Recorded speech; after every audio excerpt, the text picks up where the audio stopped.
All right, ODL Silver, it's TNT and your mod Lukat, Hello. bringing you your power rankings. I will preface this by saying these are purely our opinion, and I don't know about Lukat, but I tend to be a moron, so take that as you will. So we're going to be going from 16 Yeah, to probably 1 accurate. in order, and we're just going to give a few thoughts on your teams, and preferably try not to bully you too much if your team is bad, but you're probably going to get bullied a little. Yeah, So as a disclaimer, it's my ranking of numbers with TNT's extra opinions on teams, just because that was easier for us to work out how to do. yeah, we didn't have time to reconcile two lists of numbers, so, uh, and I also had doc things to do. Anyway, uh, we're gonna start with JT's team, the Alaska Ice Cube, and Lukat, you ranked him at 16th. What did you do? So this team feels incredibly reliant on its sand mode for its speed. Um, the team is incredibly slow outside of sand. It relies on Dracozolt and Houndstone having Sand Rush to have any speed at all. It also doesn't have much longevity in it or the most mixed walls potentially outside of Gastron. So I feel like the team can get overran very, very easily and smashed through before you can set up to be able to get Houndstone or Dracozolt in the correct position to beat your opponent's team. Um, Glaring Wheezing is also the only remover on the team, which isn't ideal, although there are a couple of good setters. Now, last season, I told Pacific Pepper, Chi Sand sucks, and he won the entire league. Chi Sand does not suck. This Chi Sand sucks. Its only real speed on the top end is Mega Metacham, and Drake and everything else is sand reliant. Chi pretty much has to be running Scarf here. You're taking away its ability to run Specs or Plot Life Orb, which what it loves to do. Your flying type and your normal type is a Pidgeot. Now, I love Pidgeot, but when you can't Mega it, it's kind of useless. I love Gigalith. My first league, I drafted a Gigalith and I did quite well. Escavalier as your steal, I find to be a bit suspect. I like Rillaboom, but not really here because you're setting up grassy terrain to destroy your own earthquakes. Also, Gastrodon as your water and your ground is an atrocious thing to do in Gen 9. Just straight up atrocious with everything that's got freeze dry.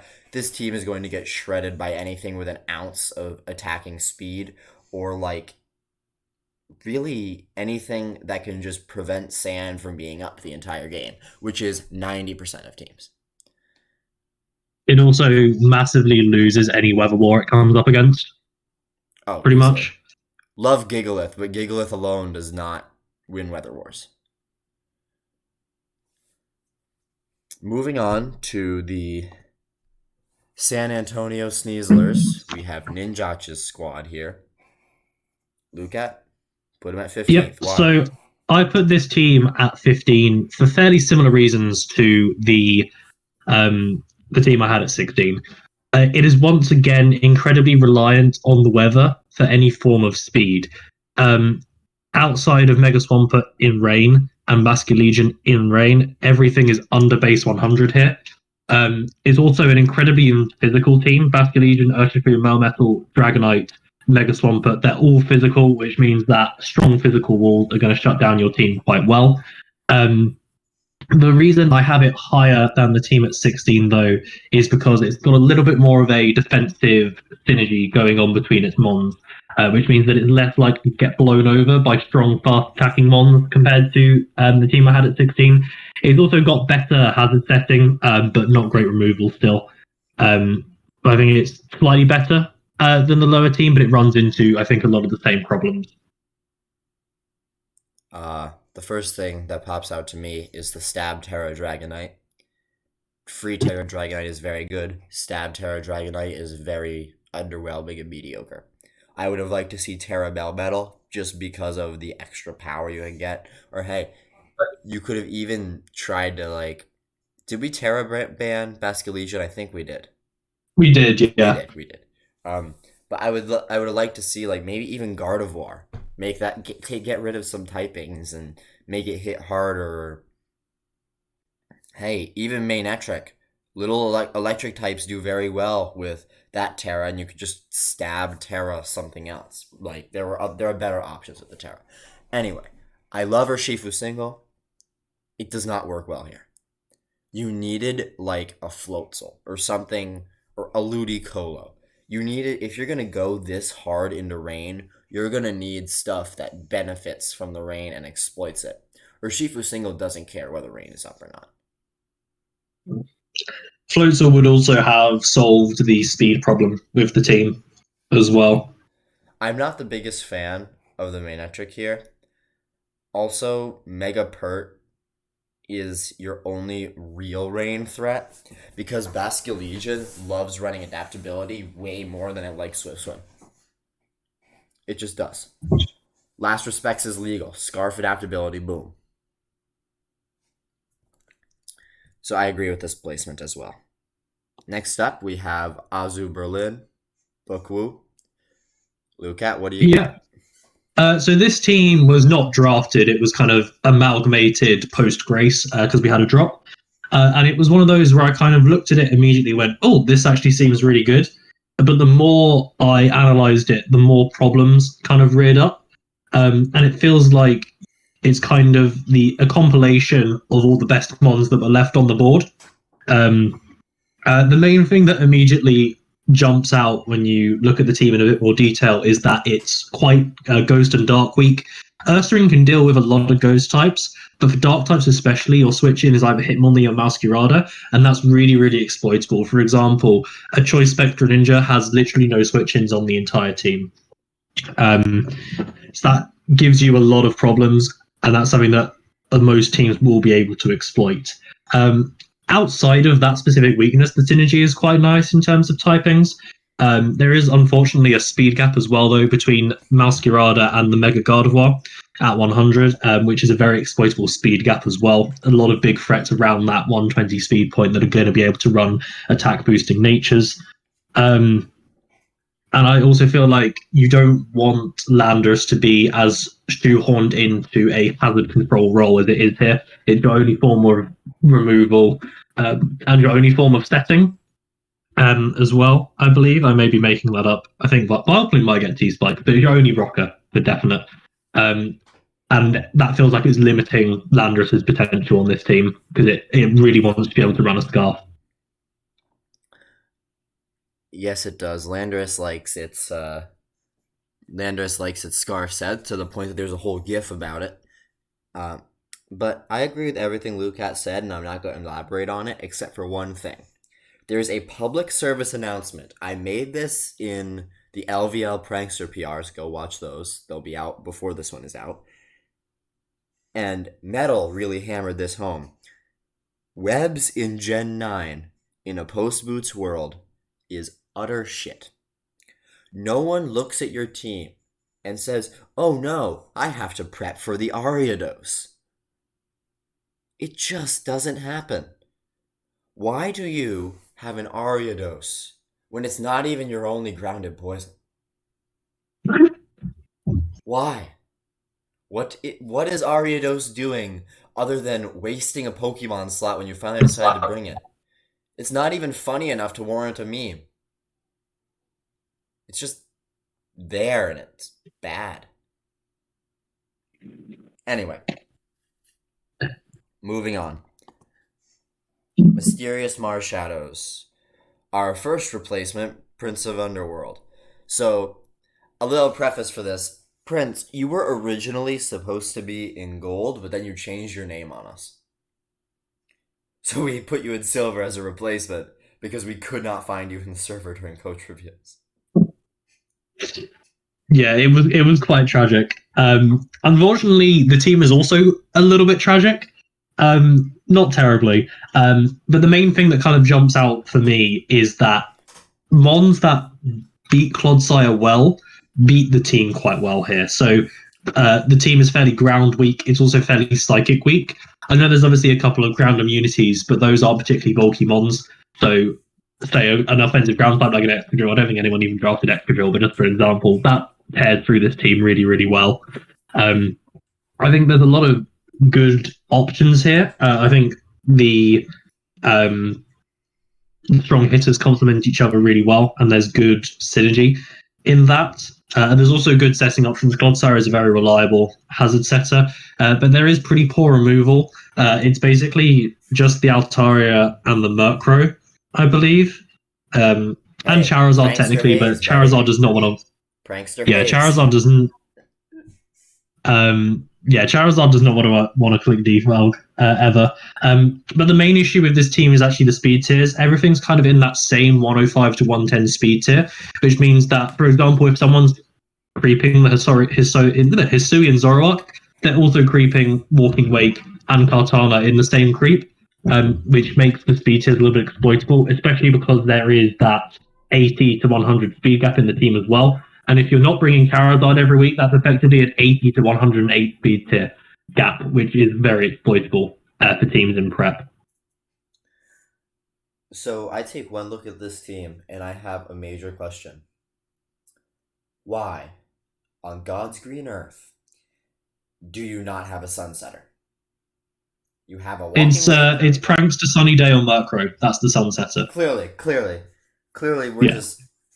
He's just on another plane of existence here. You have a Charizard. You have a Walking Wake. You have a Walking Wake, and you have a Walking Wake. Why is there not sunsetting? You have 2 steals. I would honestly drop the Kartana for like a Torkoal, and then use that to upgrade Magneton into something that can actually take a hit. I think Magnezone is on the board, so you could probably upgrade Magneton to Magnezone. I'm not the biggest fan of Magnezone defensively, but it's better than the Magneton here because it actually can hold an item.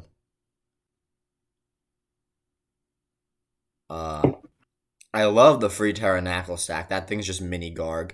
And you even stabbed Terra Walking Wake. Why don't you have a Sunsetter? Just Sun. Set Sun. Terra Water. Click button. Yeah.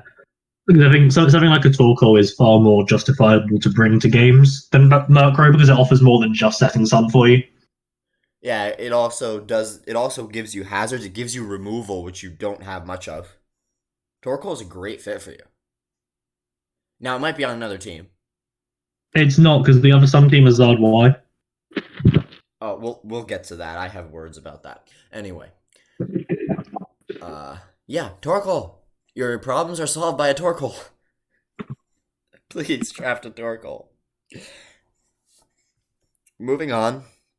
We have the Tennessee Cetitans with the first pick Hawlucha. And not even following it up with electric terrain. So that kind of, I think, explains, the main issue that this team is going to run into. There's nothing really on the team that forces your opponent to bring specific mons on their roster.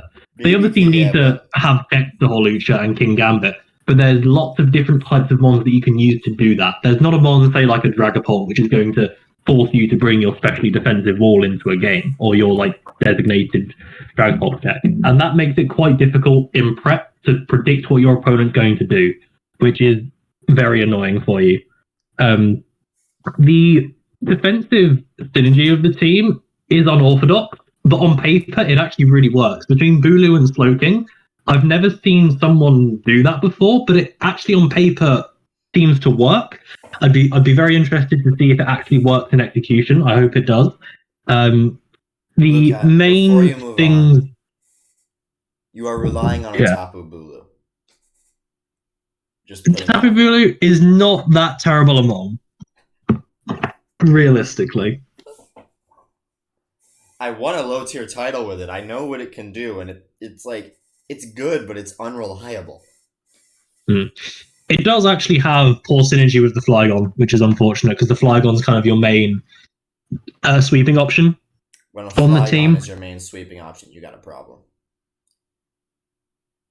Potentially. I feel like the Stab Terra Gambit is a little bit odd. Because I Wasteful. think unless you've got 3 Terra Gambit to actively tear it out of its weaknesses, getting rid of either the Dark or Steel typing feels like it would never be that useful with King Gambit. If you were gonna There's stab also Terra, like Gengar's a better option. yeah. There's also a reliance on suboptimal removers like Mega Blastoise, Rapid Spin, and Spine. But then outside of that, Hawlucha and Flygon both don't want to run Defog, which is unfortunate. And there's also not great setting options hazard wise. And it feels, for me, a tiny bit slow for the overall lack of bulk on the team. But it's far from a bad team. Yeah, it's not bad. I have a question though. The last guy, I was begging for him to get a Sunsetter. Why do you have a Sunsetter? You are actively making your position worse by putting Sun up. Let's look at all the things that are fire weak on this team. Or will be hindered by Sun. King Gambit. Mega Blastoise, you don't want to hinder your Water Pulse. Cradily is a grass type. It's not necessarily fire weak, but it's not going to like taking a fire hit. And there's a Tropius. Why do you have a Sunsetter on your team? Why? What is it doing? What is Ninetales doing that, like, Flareon isn't? Tropius does have chlorophyll, is what I've just looked up. So that could be an interesting option, not necessarily a good one, but an interesting one. When Tropius is the only thing abusing something on your team that you set up, Tropius. Just let that sink in. Yeah, Tropius is not what you want to see in a Sun Abuser. I mean, it's good as a spare Sun Abuser, but when it's your only one, and the Sun, like, actively hinders your main special attacker, I just don't think that you're gonna find yourself bringing Ninetales much. Moving on to Omnic, our most, other than a staff member, by the way, Omnic has played the most ODL games out of anyone, other than Lukat and me. Yeah. So the first thing to say about this team is I actually love the Palafin Tornadus Ting-Lu core. I think that's a really, really cool core that they all complement each other really, really well. Gives you a good range of speed, gives you a good range of bulks, and gives you a good range of attacking threats into different types. The rest of the team kind of falls away a little for me. I think you've got great Terra options. Stab Kyurem is really, really strong, and Terra 3 Jolteon is great, is what I've got for similar reasons. But you end up having this speed gap between Palafin and Torn, which is in a very, very exploitable area. It allows anything in the 115 to 120 region to run attack boosting natures, which isn't great for you. Do that. You're also very reliant on Tornadus for potential defog unless you're bringing Kamala. So if you're in a situation where you have to justify bringing defog on Torn if you don't want it, or bringing Kamala for removal in a matchup, that's not great. And stuff like Kyurem doesn't want to have to run boots because it loves the scarf, it loves the spec.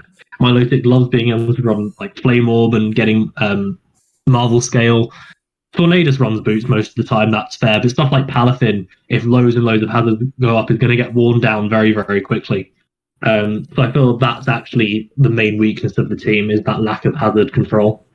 This team wants to pivot, and it can't really pivot with rocks and 3 layers of spikes down. Yeah. I love the Terras, though. Yeah, the Terras are great. I think these are probably... I think these are probably my favorite 2 Terramons of any teams. Yeah, the Jolteon's great, and the Kyurem stab is ridiculously powerful. You essentially made an already hard-hitting Pokemon hit harder. Love it.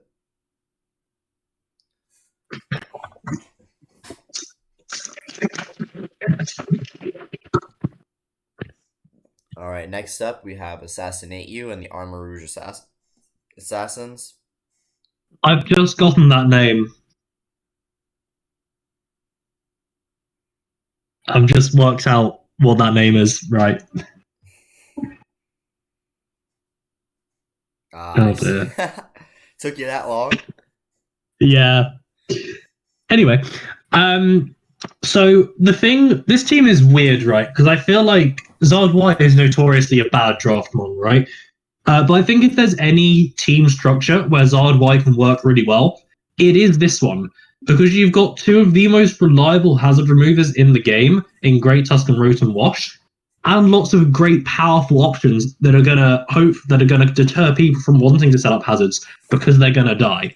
I feel like it's possibly. I mean, I don't think I've ever seen someone draft Mega Charizard Y before, but I think it's definitely the best I've seen someone complement it on a team. I mean, I've seen people pick up Yard and then decide it's trash after 2 games and drop it. Yeah, I feel like this team likes having it though. There's lots of really hard hitters with great type synergy. Just having Tusk, Moon, Charizard Y is 3 incredibly strong offensive mons that give you good utility as well. The actual offensive synergy itself isn't amazing in terms of hitting all the types, but if you've got stuff like Great Tusk and Roaring Moon in some, that almost doesn't matter because you break through anyway because of how strong they are. I think the main thing that actually limits this team is if you do want to run the Sun mode, I think it's difficult to get, especially Roaring Moon utilized in the Sun, because Zardwai can only set for a maximum of 5 turns, and it likes using those turns itself. So by the time something else comes in, it's only really got 1 turn to really utilize the Terra. Not the Terra, the Sun. I think free Terra Vaporeon is really interesting in the sense that it's not there to ever be a water type in my mind because you've got the Rotom Wash. So I like that as this kind of utility can be whatever type you want it to fit the matchup kind of idea. And then Stab Terra Iron Moth is fine. I think we Terra banned both Great Tusk and Roaring Moon, so it was definitely your best option from there. So I like the team. I feel like it might just be limited in execution because of Zardwai wanting to use its own Sun turns. Yeah, this team likes Sun, it loves Sun, and it struggles to set it. I mean, Vaporeon gets Sunny Day. Yeah, that can be a good option for you. I think Bronzong does as well. Heat-proof Sunny Day Bronzong. Heat of the week. That would be a vibe. More importantly, I would love to see like a sun-setting Vaporeon tearing like fire and clicking Terra Blast. Calm Mind sets against Calm Mind. Oh yeah, you can run Sunny Day, Calm Mind, Terra Vape.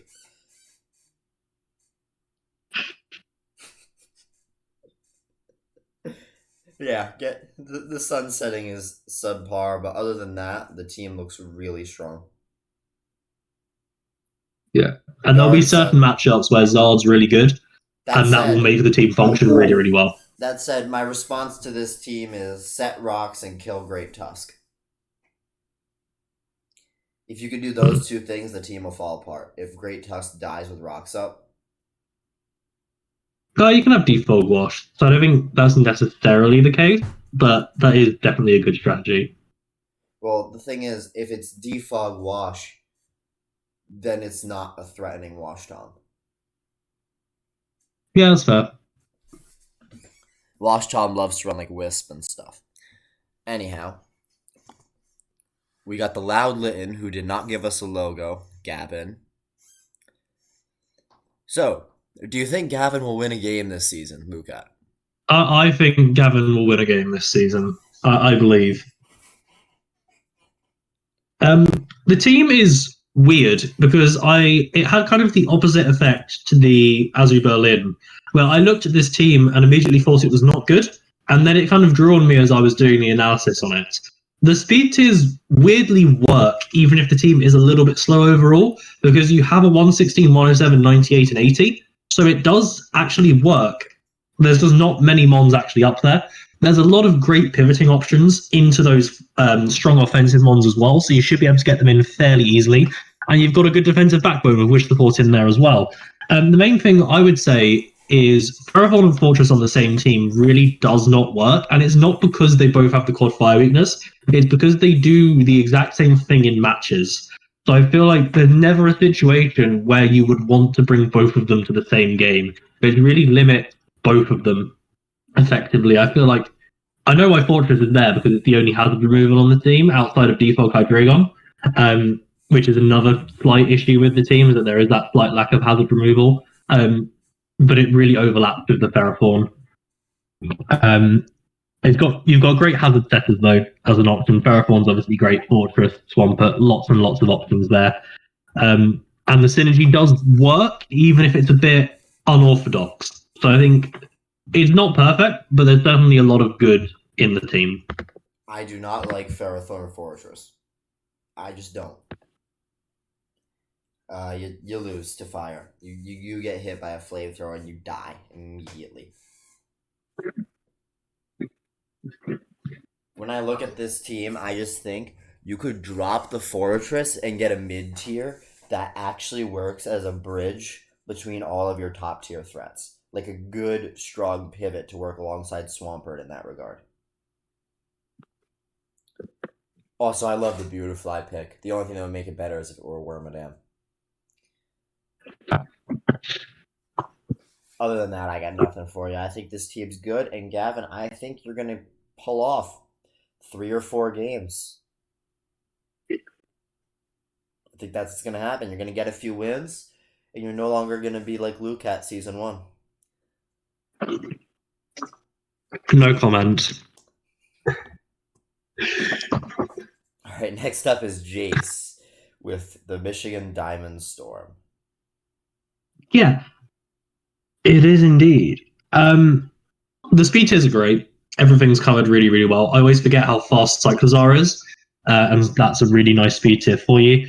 The main thing the team struggles with is, as I mentioned for one of the teams earlier, there isn't really anything on the team that massively forces your opponent on a week in, week out basis to bring a specific check to Mons, because there isn't that big, massive threat on the team. Aegislash is almost there, but there's a lot of Mons that can check Aegislash just by being generically bulky, so it doesn't force specific brings. I also think the team is a little bit weak to Dark, in the sense that Mega Sharpedo is not bulky, and you don't want to bring Dash Fun to games that much. I know Conkelder's there as well, but that's a Mon that you also just want to be using to be attacking rather than taking on hits. It can do that though. And in general, it feels like the Aegislash isn't massively well complemented. There's good options in there, but I feel like they could be stronger for it. There certainly isn't a good offensive partner to it massively. There's nothing that's like really fast that's going to help it out and break down the stuff that it doesn't like playing against. I do like the bulk overall, though, with big, strong hitters. And I think the Trick Room mode is actually really interesting and gives you a really interesting dimension for the team with Unicliffe, Conkelder, and stuff like that. I feel that could actually work really, really well. And I think Terra Unicliffe is something really interesting that could work really, really well with how good, though, that Mon setup options can be with Calm Mind. So I'm really interested to see how that comes off. Right.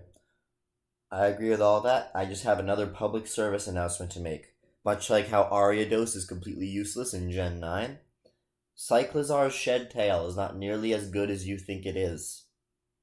It seems great on paper until you realize that substitute is 25% of a Cyclozar's HP. Nothing. Cyclozar gets hit, Shed Tail doesn't go up. Literally anything hits the sub later, it goes down. And you lose 50% HP on what is a fast breaker for Shedtail. I can tell you drafted it for Shedtail because no one would pick up a Cyclozar as high as we put it in the second round if they weren't banking on using Shedtail. That's it. Team's good. I just think you overvalued the Cyclozar a bit. Also, I would like to see you like slap a Arctozold on to pair with Vanillix, but that's just me. You do love a good Arctozold. Love that thing. Next up, we have Forks with the Dutch Ducklets, and arguably the best Pokemon in draft. Yeah, Shenpao probably was the best mon on the board. It gets banned in a lot of places. We allowed it with the caveat that it can't Terra, which we think makes it manageable. We may be proven wrong, hopefully not.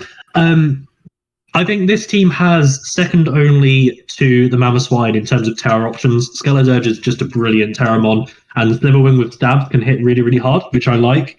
The defensive core is great in general between Clefable, Corviknight, and then the Skeledirge kind of plugging in the gaps. Rhyperior as the ground feels a little bit underwhelming, but it is a mon that can do well, and you can always run Silvally ground if it's better in a matchup. The main issue for me with this one is that there's pretty big speed gaps either side of the Tornadus, especially the one from Chien-Pao to Tornadus, which allows mons like Tapu Koko to run modest with absolutely no drawback. Well, Lukat, another thing to remember with the speed tiers is that Tornadus, you don't even really need to creep it because it's going to be Prankster anyway. I mean, it could be offensive. I feel like if I'm fighting this team, I still want to creep it. But there are mons that may decide not to, which is a good point as well. I think the defensive and offensive synergy is good overall. It's lots of bulk, lots of power, and there's good removal and good hazard setting. It just has that speed gap issue for me. Yeah, I don't find many other issues with it. I don't see anything that's going to break you other than Shenpao, like break you apart easily. But I don't see many other issues other than the speed tier issue and the fact that Tornai is kind of stuck being utility. Yeah. Like the Tornai has also very much been drafted plug the much larger speed gap. And it's not kind of key to the core of the team, which I feel like forces you to bring it in matchups where you don't want to bring it otherwise because you need the speed tier. Next up, we have our friend who wants to prove to us that we messed up with Terra Regieleki. Yes. Wait, where's my notes on this one? I'll start this one so Lukat can find his notes. I found them. Go ahead. So literally the opposite to the two teams where I was saying that are mons that really force brings. There's three mons on this team that really, really force brings. Regieleki, Urshifu, and Volcarona all really force checks to be brought to them, whether they're offensive or defensive on the opposing team. And that's going to make it, I think, a lot easier for you to predict your opponent's pick that shows up to a match. The removal options are fine. Regieleki does like running Rapid Spin because it has literally no moves, and Gligar is a reliable defogger. And there's also okay setting options between Gligar and Steelix. That double ground does feel a little bit weird, though. I know Steelix is there more as a steal, but there were maybe better options. Although I guess don't think a lot of them were gone. Ground type Lukat. I mean, it is in theory. It is in theory. Megalix is a steel, right? No, it's ground steel still. I didn't even know it was a ground type. Yeah, it's steel ground. I'm not going crazy. Good.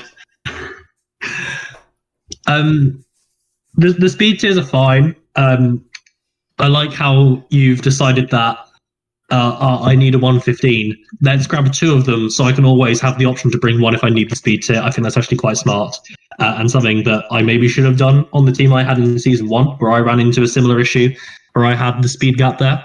But I really like the utility. Games because of it. Yes.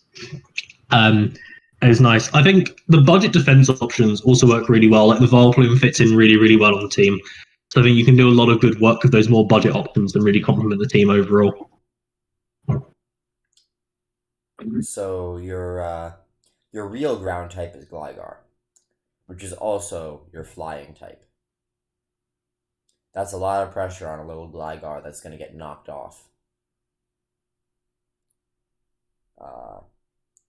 Otherwise, I actually think that Komodo is kind of going to get slept on because everyone's going to be so scared of the Eleki, Urshifu, and Volcarona that the Komodo... Yeah, I agree. The Komodo might be able to, like, find the little niche in the prep there where it just grabs a Clanger, a Soul, Omniboost, and then proceeds to mess things up. Because everyone thinks, ooh, shiny, Terra Regieleki, ooh, shiny, Terra Stab, Urshifu Rapid. And they don't notice the two massive setup threats in Volcarona and Komodo. Each are, by the way, different sides of the physical special, so you have to separate your... Yeah, this team really forces people to have good rosters, and it spreads out their prep. Yeah, that's the main thing I really like about it. I also like that even the one-pointer forces prep. Shedinja makes you bring things that are super effective against it. Yeah. Next, we have the Nimbasa City Gliscors, Eris, with a first pick that you really expect to see in Gen 8, but not Gen 9. Yeah, I think I didn't really take into account draft position in doing this, but there are probably better options than Garchomp in terms of first round picks, but I don't think it's a bad one by any means. The main thing with this team is that it's got really good cores. You kind of really went out your way to make the Dragon Fairy Steel core immediately. They're all good threatening mons. I immediately went out. Well, double steel isn't great, but actually, I remember when I used Heatran, I remember really wanting a second steel on the team. They do, however, share weaknesses in ground and fighting. So there were maybe better options. Maybe Skarmory would have been better as the second option. The team, I think, would actually be very difficult to break if there was recovery options in that core. Even if you had like a wish passer, I think it would make the team really, really difficult to break. But because it can get worn down without recovery, I think it can get broken more easily than it seems on paper. There's decent removal options and good hazards. Garchomp's a really good hazard setter now. And I like a lot of the low tier options. There's so many mons in there that do well into the matchups.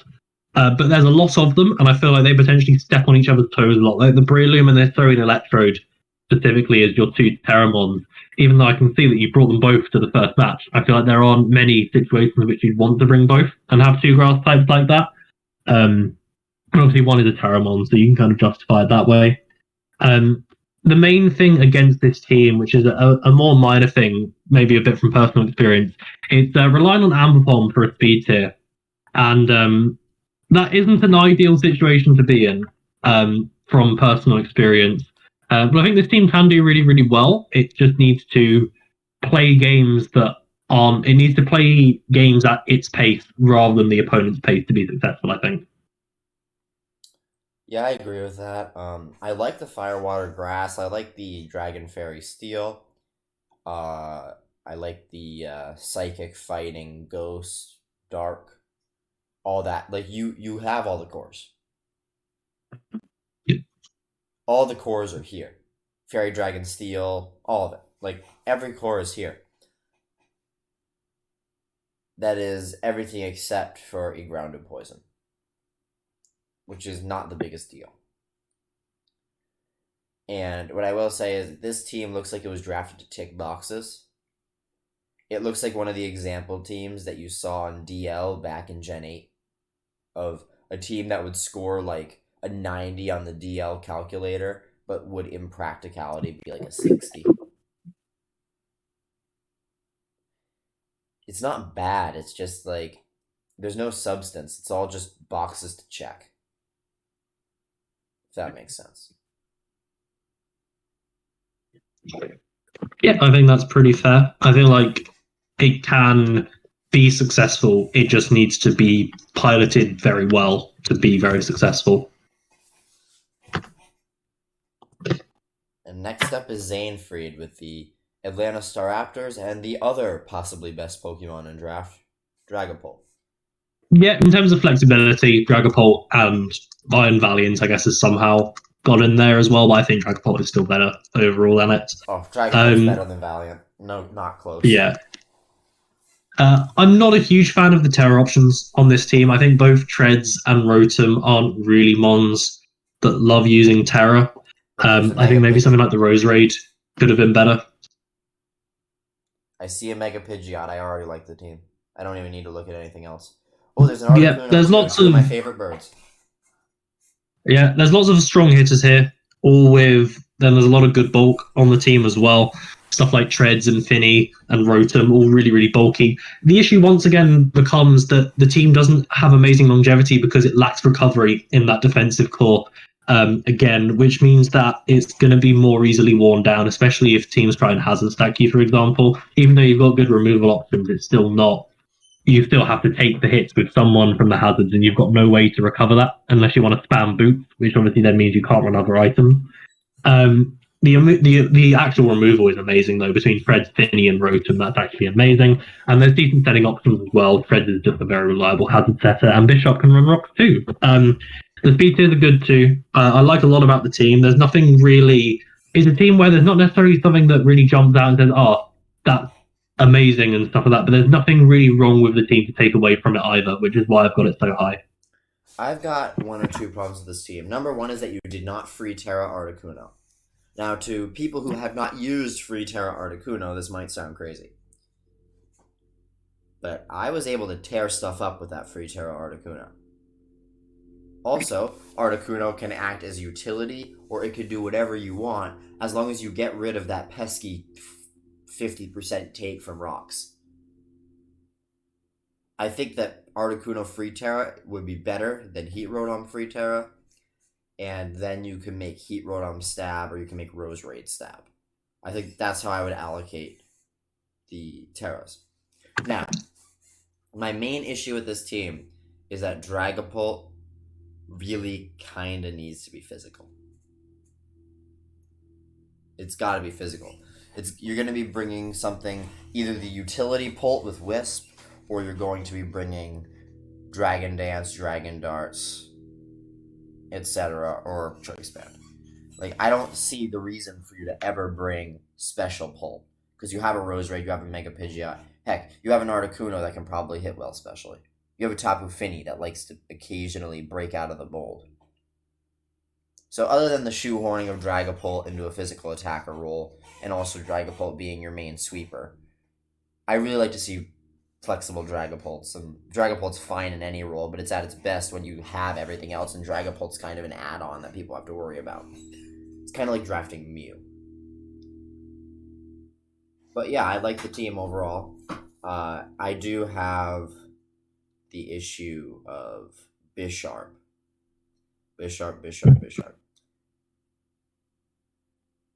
If you are going to Terra Iron Treads ground at any point, Bisharp becomes your steal. You do not want Bisharp to be your steal. That means Iron Treads pretty much has to Terra steal. Because Bisharp's a great dark, but it's an atrocious steal. Anyhow. Next up, we have the Country-Ballin Electrodes, headlined by Orlando I with the Darwinist. Yeah, so I really like the synergy with this team. The only thing that potentially takes away from it slightly is that the Lando I is part of the defensive synergy, which isn't ideal because it's not the most defensive mon in the world. It can take some hits, but that's not primarily what you want it to be doing. And once you take that Lando I away, the team is a little ground weak. It's got those two quad weaknesses, and then the Mega Aggron as well. Not that many grounds break that well, especially because you have Lando I. And Screamtail can take on a lot of ground hits as well, even if you don't necessarily have the greatest switch-in options. The Arcanine can also just Terra Grass, which I assume is something that you have in mind with that Terra. I think, similar to the Vaporeon Terra from earlier, I think it's a really useful just mon to be able to Terra into whatever type is really useful in that matchup. So I really like that kind of idea of a Terramon. And Stapusu and Samrock is pretty cool as well, just to make those attacks hit even harder.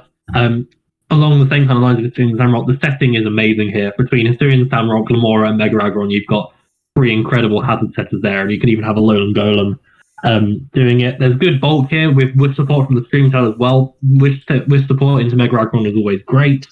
The team is a little bit slow overall, though. The speed tiers are all technically covered, but the top one is covered by Screamtail, and you don't want to be running speed on the Screamtail every week. You want it to be able to run a bit more bulk. But that's the main issue with me, is it's a tiny bit slow, but I think it's a really, really good team overall. Is Terra Annihilate legal? Like Stab Terra? Yeah, the Stab Terror Annihilate isn't that great. I don't know. I wouldn't know. I've never used Annihilate. I was just thinking. Anyway, I like the team other than the fact that there's a Ditto on my screen. I in in a classic bottom div move, you picked up Ditto. What does Ditto do? Tell me. Like, what sweeps does Ditto stop that aren't absolutely incinerated by another Pokemon on this team?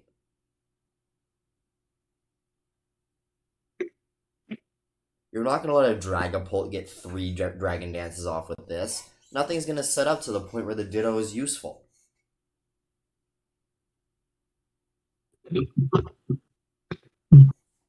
I just do not see the reason to have the Ditto. I would rather see you pick up something else and that will actually sort of forward the cause rather than just, oh, I want to have Ditto as sweep stop insurance.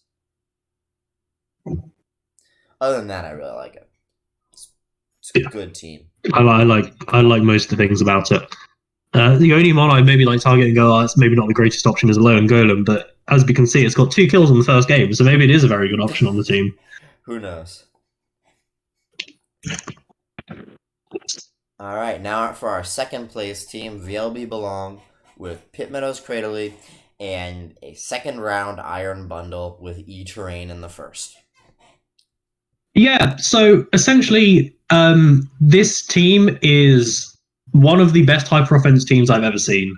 Hyper offense, it's quite a narrowing way of playing. There will be teams that just have incredibly good matchups into you, and there's not much you can do about it.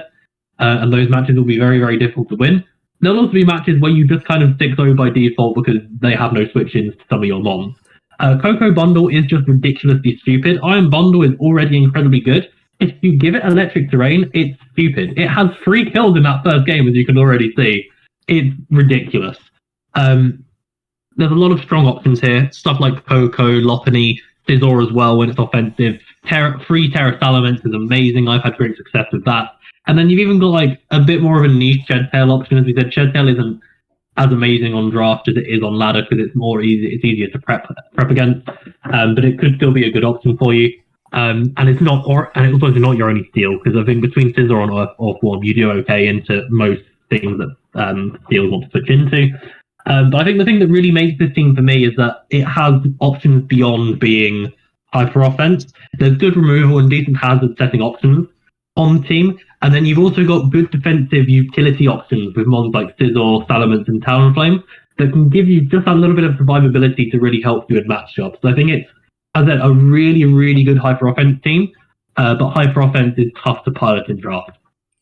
Yes, it is, and I do have one major issue with this team. The 3 birds at the end.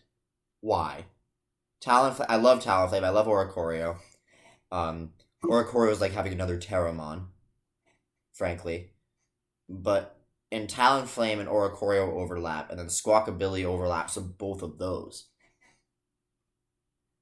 So why not consolidate and pick one of the 3 and use the other 2 slots to maybe pick up an actual ghost type if you drop Oricorio, an actual fire type if you drop Talonflame, or literally anything that isn't a flying type if you drop Squawkabilly.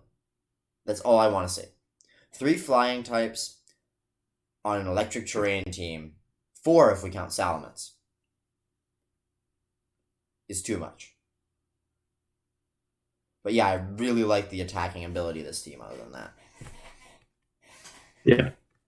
Very, very friendly, basically. So, now for our top team. Headlined by Mega Scizor, Zapdos, and Zygarde 50. Oh my god. How did you guys let him do this? Yeah, so definitely not biased at all because I have the same Mega Scizor Zapdos core. But but if you add like the Zygarde in there and stuff, it is an amazing defensive core.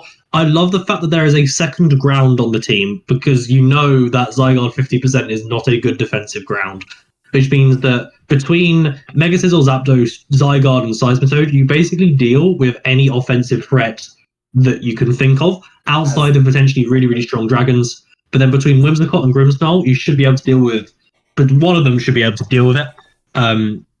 I just like a lot of the options. I think the only potential weakness I really found is that in matchups where Infernape isn't very good, the team lacks a breaker in a sense because Zygarde is obviously very strong, but it's not really a breaker. I tried to use it in ODL Season 1 and it doesn't break as well as it looks like it does on paper. Flamigo's an okay one. It's a good Scarfer. You can do stuff like that, but the obviously the Syrian Zoro is just a spare point. But I really, really like the synergies of it, the team overall. 3 Terra Gothitelle feels evil if you keep tailoring good sets for it. If there's a mon that you know you need to eliminate, you can just Terra and beat it like 99% of the time, which I think is a really, really good option for you to have. The offensive synergy is great. You've got obviously 2 of the best hazard removers in the game. There's good setting options as well. None of them massively love running rocks outside of Seismitoad, but Seismitoad is also a very, very good rock setter. And I just really, really like it. Overall, the one maybe recommendation I would have is I think the Stab Terror would be better used on Zapdos than Zygarde 50%, because it gives you more variation in what you can bring to a game. If you have Terra Blast flying as an option on Zapdos, whereas Zygarde doesn't massively love losing its dragon typing, even if it does make those Thousand Arrows that bit stronger. You could also Stab Terra the Infernape. Yeah, that would be another good option. Yeah, I'm going to check to make sure this is actually Hisuian Zora. Yeah, it is. Why? I think it's just a spare point. Yeah, but it's in the middle. Unless he made transactions. It is in the middle. Why did you pick up Zorua? I guess it's the imposter factor makes it a little harder to read, but aside from that, what are you gonna do?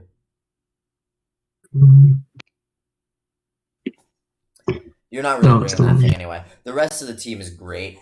You're a little freeze dry weak, just a little bit. Your only freeze dry resists are Msiz and Infernape. I can confirm he's actually dropped the Hisuian Zoroark for week 2. Alright, yeah, that thing had to go and it went. Yeah, and actually I like the team even more after the trades. But that's not what we're here to talk about. Yeah, but what were the trades? I'm curious. So he dropped Size, Zoroark, Flamigo, Whimsicott, and picked up Gastro, Dodrio, Delmise, Dunsparce. Well, I think I know who's winning. And it's good. Yeah. Yeah. It's a really solid team in the sense that it's very tough to beat and it's got great offensive options that can really hurt teams. And it's got good speed tiers as well. I think I forgot to mention that the speed tiers are really nice here as well. Yep. Anyway, that should do it. The full list. Lukat, do you mind just reading off our full list? Yep. So our list, which definitely didn't reverse number order when I sent it on Discord. We've got the Alaska Ice Q in 16th, the San Antonio Sneaslers in 15th, the Azu Berlin in 14th, the Mysterious Marshadows in 13th, the Tennessee Cetitans in 12th, the Minnesota Mamoswine in 11th, the Armarogue Assassins in 10th, the Loudlitten in 9th, Michigan Diamond Storm in 8th, Duckfoots at 7th, Buffalo Beast Boosters in at 6th, the Nimbasa City Gliscors at 5th, 4th is the Atlanta Raptors, 3rd is the Country-Ballin Electrodes, 2nd is the Pitt Meadows Cradily, and at 1st we have the Cairo Cough. Alright, that'll do it for our PRs today. Lukat, thank you for helping out with your div. And if anybody wants to yell at us, go ahead. That's what we're here for. Yep.